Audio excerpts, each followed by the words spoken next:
In this video, let's take a look at this Yamaha 9090 chainsaw. So you can see the problem right away by looking at that side cover. This is what the saw looked like. It has a sprocket at the end of the chain bar right there, and the muffler is up front there. Take some oil down there, gasoline right there.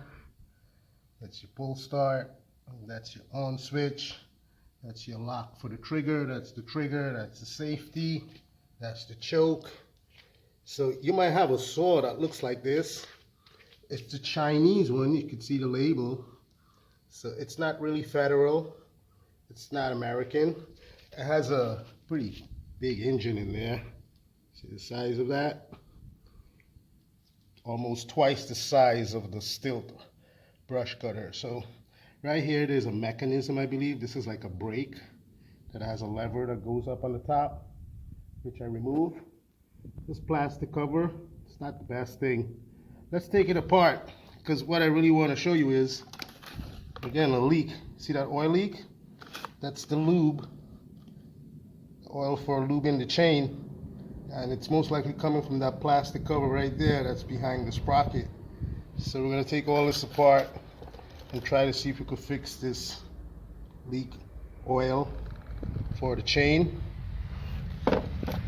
With the sprocket guard removed, you can see it has a metal band that wraps around the drive for the chain. So out here it just freewheels, but what happens is when the engine accelerates or starts, these weights pushes against the spring, locking itself to this outer hub and engaging the chain for turning. But that's not the issue. The issue is down here. All this oil that's coming out from this plastic is going to require us to remove this drive clutch, this clutch drive and the sprocket, so we could get this off and investigate behind it to see what's going on. So taking the chain off, let's see if we could do this with the sprocket. Just want to get it off the edge there. And you want to lift it up. So we got that out of the way. And you can see the end here. There's a little sprocket there that the chain rides on. There's also a little hole right there. That's, I guess, where you'll manually lube it if you need to do so. So if the oil does not lubricate the chain, you will have to do it manually by applying it. But that's not the best way, because it could damage the chain. So let's take a look at what's involved in getting this off. It's not going to be easy. You can see it says off right there. And that's going, I assume, in that direction, like the clock. It's best to remove this cover here for the pull start, because that will give us something to hold on to, preventing the engine from turning when removing that clutch drive. So we have 1, 2, 3, 4. Those are Allen screws to remove. Most likely you'll have to take off this top. You have a screw here, one over there, one here, and you should take the complete plastic cover off. Let's get to doing that. Well, it looks like someone tried to attempt to do what we're doing by putting a tool in here or something. Or maybe, I don't know, something must have ate out the plastic over there. So we got those 4 screws removed.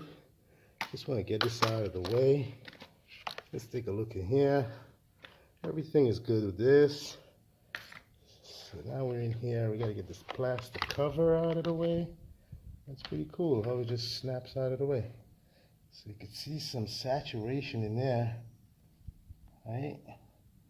Some oil going on there. So this is where we're going to want to hold on to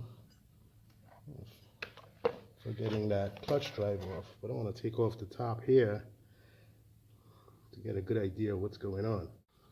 Most of the time this screw right here is going to be difficult to remove.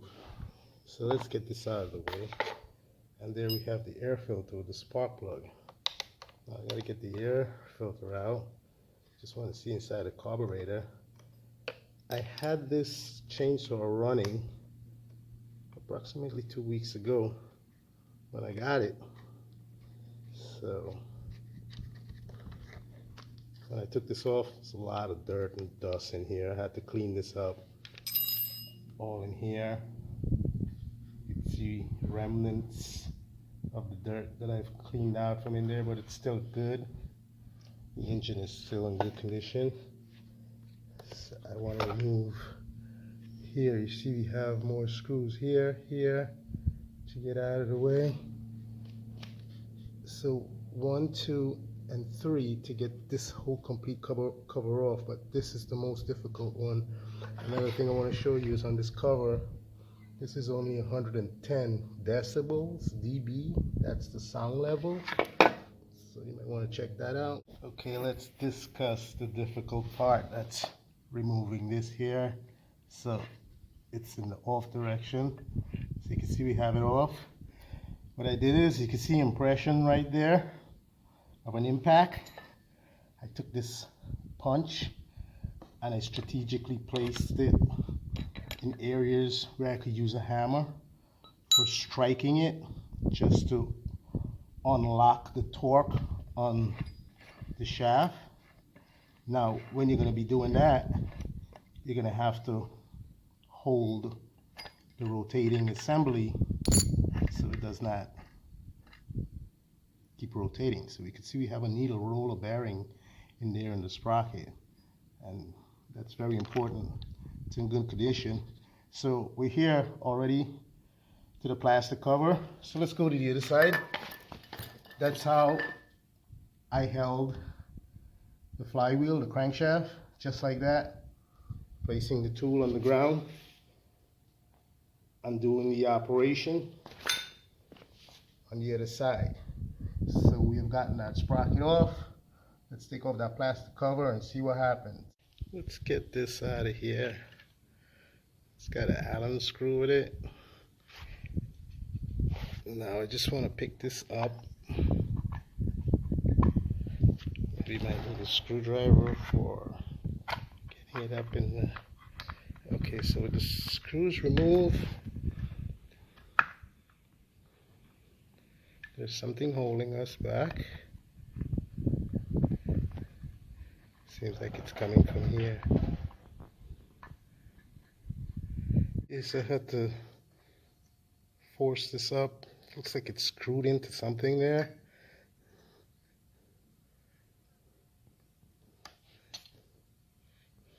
Okay, it's not screwed into anything, it's just a worm gear. This is a worm gear that drives onto this in there, and it's an oil pump that feeds the chain. So let's take apart this oil pump and see what's going on. This is pretty unique, clever. See that gear right there? That's what's sending the oil up. So we gotta clean all this up, take it out and see. So here I have the oil pump, and this here didn't break on the top there like I was claiming before, but if you look, you can see there's a crack in it. This came from the back here. It was a plug in here that goes right in there. That's all it is. But we're getting a leak in this area here when you apply pressure from the inlet down here. That's the outlet. So when you put pressure in here, oil pressure in here, you see it spewing out here more and less up here. So I gotta get this gear out of here. Gotta take this out, this adjuster.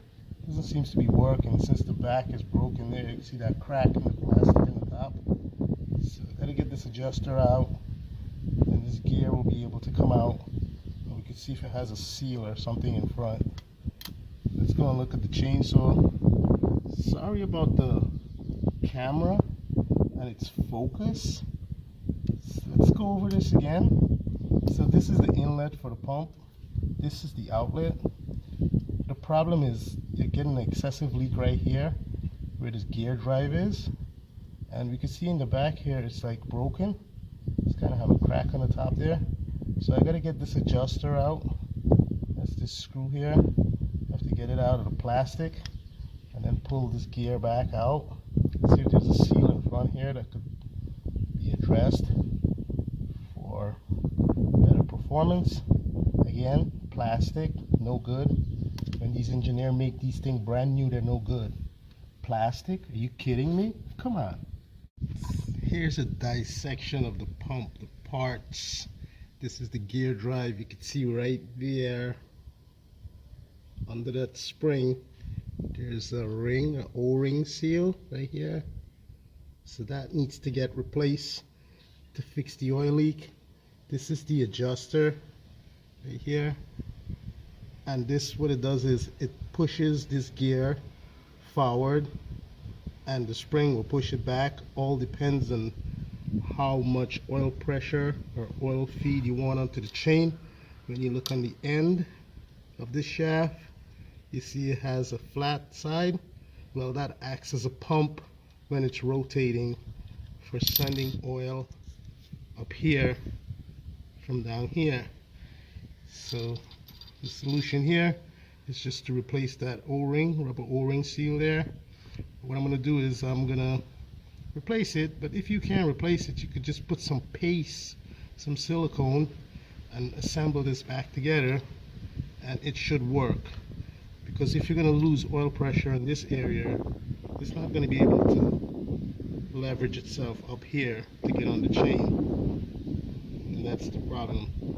Loss of pressure down here. Let's get a good look at our installation here. So what we want to look at now is we want to fill the oil reservoir from that cap and just leave the sauce sitting like this, maybe until tomorrow, to see if any oil or anything shows up on the bottom here. Now, the best thing for cleaning these kind of equipment is, like I've said in previous videos, I've showed you what's the best solvent to use. So this is our worm gear sprocket, and it basically drives the oil pump, that shaft that we replaced the seal on.